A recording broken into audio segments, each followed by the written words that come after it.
আজকে আমরা দেখাবো হোমমেড ফ্রেশ ঘি বানানো। আমরা এক সপ্তাহের মতন দুধের সর জমিয়ে দুধটাকে জাল দিয়ে ঠান্ডা করে ফ্রিজে রেখে সেই সরগুলো কালেক্ট করে রেখেছিলাম। এবার একটা মাইক্রোওভেন প্রুফ কাচের বোলে আমরা সেটাকে ঢেলে নিলাম।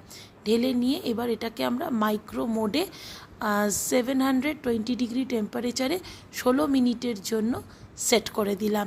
16 মিনিট পরে আমরা আবার দেখাচ্ছি ঘি তৈরি হয়ে গেছে আমাদের। দেখুন মাত্র 16 মিনিটে কত চট জলদি সুন্দর হোমমেড ফ্রেশ ঘি আমাদের তৈরি হয়ে গেল।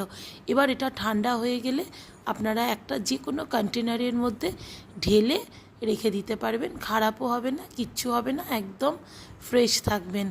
দেখুন কত সুন্দর দেখতে, কি দারুণ কালার, ফ্রেশ একটা ঘি আমাদের তৈরি হয়ে গেল।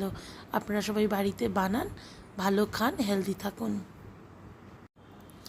আর একটা শিশিতে আমরা